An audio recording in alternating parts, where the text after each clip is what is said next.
Bonjour à toutes et à tous et nous voici pour une toute nouvelle vidéo comme promis. Donc ça ne démarre pas très fort, voire pas du tout. Mes fraisiers ont été attaqués par des pucerons. Donc on va regarder un petit peu les petits ravages causés avant que les dégâts ne soient trop critiques. Voilà, on voit bien des petites taches, il y a des petites colonies qui sont installées entre temps. On a des petites traces de miela qui sont laissées sur les tiges. Donc si je ne fais rien, je risque peut-être la catastrophe, peut-être pas de fraisier ou peut-être des fraisiers enfin des fraises pas terribles. Mais pas de panique. Donc j'ai prévu la solution. Je vais opter cette fois-ci pour une solution plutôt biologique. Et donc je me suis procuré des larves de coccinelle dans un magasin spécialisé pour jardinage.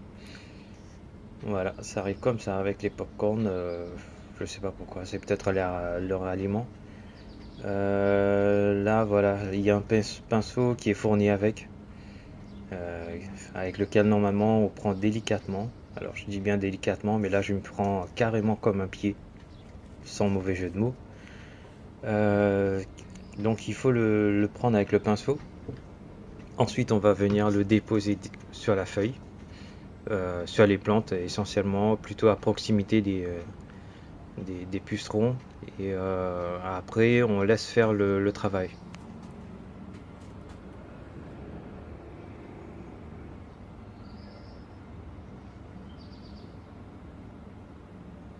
Alors, il faut pas espérer qu'ils se mettent en action tout de suite, et voir que du jour au lendemain, les pucerons ont disparu. Ça va prendre quelques temps, donc laisser faire, laisser s'adapter les larves dans leur nouvel environnement.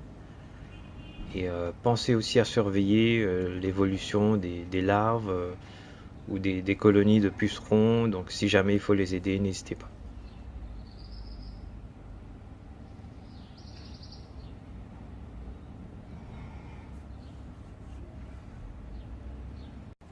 Bien, passons maintenant à la récolte des radis qui ont maintenant d'une trentaine de jours que j'ai laissé, que j'ai oublié un petit peu. Donc là, ça me semble prêt pour la récolte. On tire, on secoue un petit peu, on enlève toute la terre qu'il y a autour. Et on recommence le procédé juste après.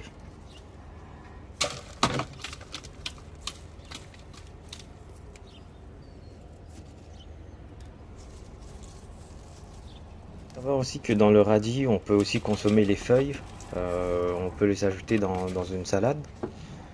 Ou sinon, si vous préférez, vous pouvez, comme dans mon cas, je vais utiliser les feuilles plutôt pour alimenter mon compost.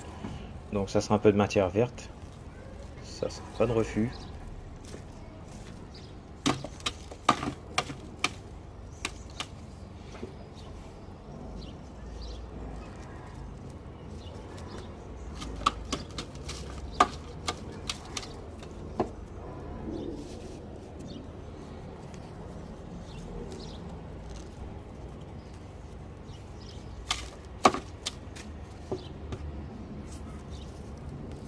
Bon, des fois, je remarque que voilà, les radis ne sont pas tous de la même taille. Et, j'avoue, j'ai toujours pas compris maintenant comment ça se passe. Qu'est-ce qu'il faut faire d'ailleurs. Donc, si vous avez des idées, n'hésitez pas parce que à chaque fois que je sème les radis, je me rends compte qu'il y en a qui sont pas tout à fait homogènes, voire pas du tout poussés.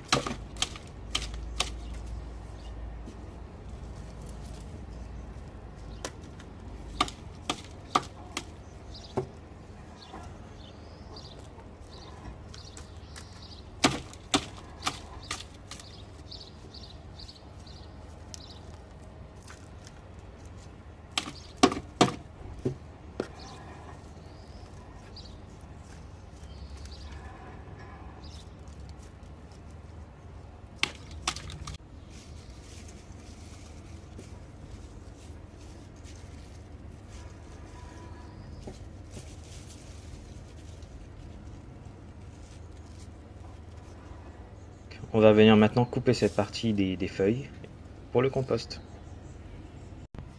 Donc, pas très ragoûtant, n'est-ce pas?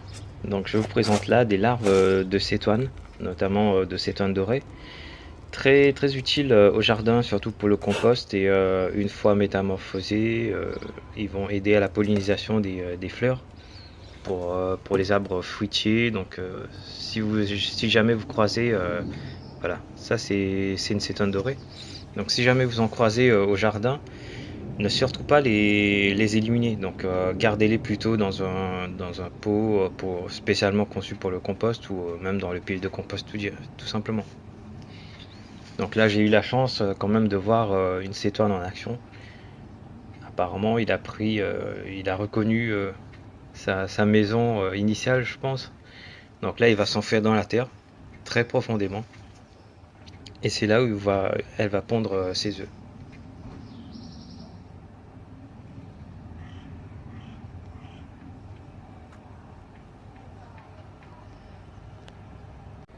Les feuilles de radis coupées, on va ajouter nos larves. Et ensuite, on viendra recouvrir un peu le tout avec du terreau ou un peu de terre et mélanger le tout. Et surtout ne pas oublier, si vous voyez que c'est trop sec, rajouter de l'eau. Donc c'est essentiel. Donc le compost, voilà, il faut un peu de tout.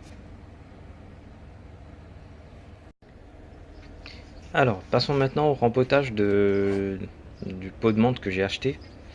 Donc là, je pense qu'à mon avis, elle va se dépoter facilement. Allez, on retourne, on pince. Et ça devrait sortir tout seul. Normalement, l'idéal, c'est de tremper la motte directement avec le pot dans l'eau. Mais bon, moi, je vais faire autrement. Je préfère que la motte absorbe directement l'eau par capillarité le plus rapidement possible. Donc, je vais le mettre directement comme ça.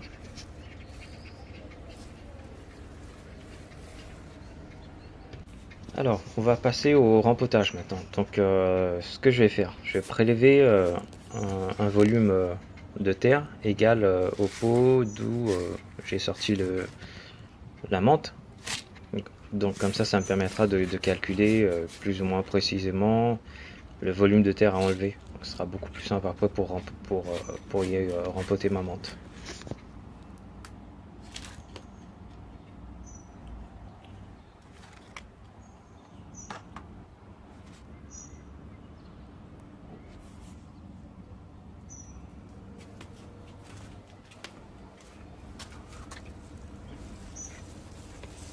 Donc, je vais le prendre. C'est plutôt solide, hein, mais bon, je préfère quand même le prendre par les racines. Et là, on va les déposer dans le trou creusé. Je vais rajouter un peu de terre tout autour. Parce que le terreau était un peu aéré, donc je vais raffermir tout autour. Pour que les racines soient tout à fait en contact avec son nouveau terreau, son nouvel habitat. Et je vais finir bien sûr par un arrosage plutôt copieux jusqu'à ce que l'eau s'écoule du pot.